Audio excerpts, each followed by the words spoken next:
नमस्ते दोस्तों, मेरा नाम है प्रवीण कुमार और यूथ करियर एकेडमी के ऑनलाइन प्लेटफॉर्म पर आप सभी का स्वागत है। अब हम पढ़ने जा रहे हैं फिजिकल ज्योग्राफी का एक नया टॉपिक जिसका नाम है मोशन ऑफ अर्थ, यानी कि पृथ्वी की गतियाँ।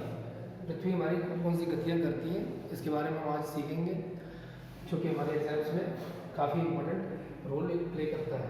ओके, तो हमारी पहली जो गति है अर्थ की, उसका नाम है रोटेशनल मोशन।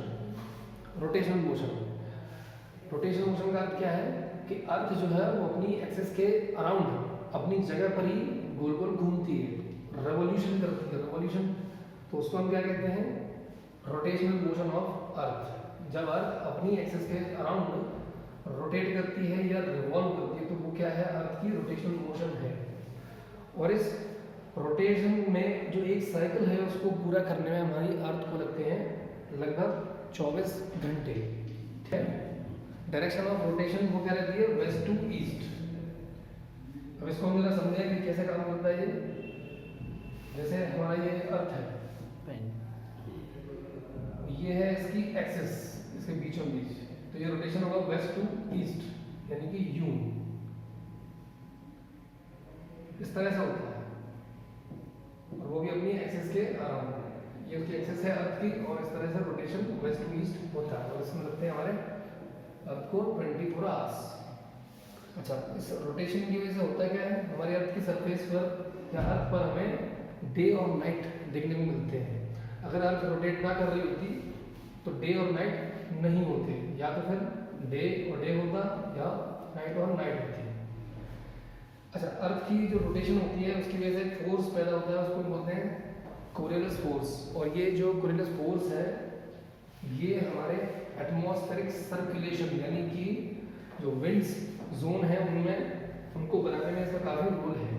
वो जब हम एटमॉस्फेरिक सर्कुलेशन देखेंगे तो वहाँ पर इसको समझेंगे कि कैसे काम करता है। लेकिन अभी तैयार रखें आप कि ये हमारे अर्थ के रोटेशन की वजह से ही ओरिजिनेट होता है।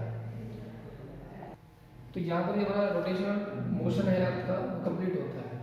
अगर इस बारे में MBBSC या किसी और एग्जाम में अगर इस तरह कोई क्वेश्चन आता है 10 वर्ड में या 50 वर्ड में, तब आप 4-5 लाइन में आराम से इसको एक्सप्लेन कर सकते हो। और अगर आपके पास टाइम नहीं है, टाइम नहीं बचा है, तो आप इस तरह से एक फ्लो चार्ट सा बना के भी आप दिखा सकते हो, और छोटा सा कोई डायग्राम बना के आप अपनी बात रख सकते हो वहाँ पे। ठीक है, तो अब नेक्स्ट है हमारा सर्कुलर मोशन। तो जैसे एक्सिस के अराउंड जब अर्थ रोटेट करता है या रिवॉल्व करती है तो हम उसको कहते हैं रोटेशनल मोशन। लेकिन जब अर्थ सन के अराउंड मोशन करती है तो हम उसको क्या कहते हैं, उसकी सर्कुलर मोशन। किसकी, अर्थ की। और ये होता है हमारा इलिप्टिकल ऑर्बिट में, यानी कि जब अर्थ इलिप्टिकल ऑर्बिट में सन के अराउंड रिवॉल्व करती है या मोशन करती है तो उसको कहते हैं हम सर्कुलर मोशन। और इसका एक साइकिल पूरा करने में अर्थ को लगता है लगभग 365 डेज, जिसको हम एक साल भर भी कह सकते हैं उसको। और ये 365 डेज का उसको टाइम लगता है किसमें, एक साइकिल पूरा करने में अर्थ को। अच्छा, इसकी वजह से क्या इम्पैक्ट पड़ता है सर्कुलर मोशन में। सर्कुलर मोशन की वजह से क्या इम्पैक्ट पड़ता है अर्थ के ऊपर, तो इसमें अर्थ पर वेदर चेंजेस, यानी कि मौसम में परिवर्तन हमें देखने को मिलते हैं। वो किसकी वजह से होता है, सर्कुलर मोशन की वजह से। अगर ये मोशन ना होती तो वेदर चेंजेस हमें देखने को नहीं मिलते। और वेदर चेंजेस होते कैसे हैं, जैसे जब सूर्य की किरण यानी सन रेज जब इक्वेटर पर सीधा पड़ती है, यहाँ पर भी इक्वेटर पर सीधा पड़ती है, तब होता है स्प्रिंग सीजन, यानी कि दोनों जो हेमिस्फेयर्स हैं उनमें होगा स्प्रिंग सीजन। ओके, और जब सन की सीधी किरण पड़ेगी ट्रॉपिक ऑफ कैप्रिकॉर्न यानी कि नीचे साउथ में, तब नॉर्दर्न हेमिस्फीयर में क्या होगा, शीत ऋतु, विंटर सीजन होगा। तो उस पोजीशन को हम बोलते हैं विंटर सोल्स्टिस, शीत अयनांत।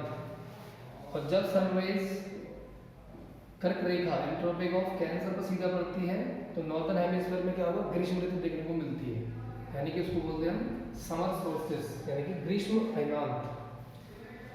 तो देखा, जब इक्वेटर पर सीधा पड़ती है तब होता है स्प्रिंग सीजन, और जब कैप्रिकॉर्न पर जब सूर्य किरण सीधी पड़ती है तब होता है winter season, northern hemisphere winter solstice. और फिर से जब इक्वेटर पे वापस आती है सनरेज तो फिर से स्प्रिंग सीजन। और जब सनरेज इक्वेटर से आपकी कर्क रेखा यानी कि ट्रॉपिक ऑफ कैंसर में पहुंचती है तब आपका आता है समर सॉल्स्टिस। तो यहाँ पे स्प्रिंग सीजन, वसंत ऋतु, शीत ऋतु, फिर वसंत ऋतु, फिर आपकी ग्रीष्म ऋतु। तो इस तरह से अर्थ के सर्कुलर मोशन की वजह से हमें ऋतुएं देखने को मिलती हैं। ये होता कब है? सूरज की किरण सीधी पड़ती है 23 सितंबर को इक्वेटर पे। फिर उसके बाद 22 दिसंबर के आसपास सूरज की किरण सीधी पड़ती है ट्रॉपिक ऑफ कैप्रिकॉर्न पर। फिर वापस से 21 मार्च को इक्वेटर पे और 21 जून को ट्रॉपिक ऑफ कैंसर यानी कर्क रेखा पर सूरज की किरण सीधी पड़ती है। और सूरज की किरण के इस डिस्प्लेसमेंट की वजह से ही क्या है, ऋतुओं में या वेदर में चेंजेस हमें देखने को मिलते हैं। तो यहाँ पर आपकी ये पृथ्वी की दोनों गतियाँ समाप्त हुई। वीडियो देखने के लिए बहुत बहुत धन्यवाद आप सभी का। इस वीडियो को अगर आपको पसंद आता है तो आप इसको शेयर करें, लाइक करें और यूथ करियर एकेडमी की फैमिली का हिस्सा बने और उसके चैनल को सब्सक्राइब करें। बहुत बहुत धन्यवाद।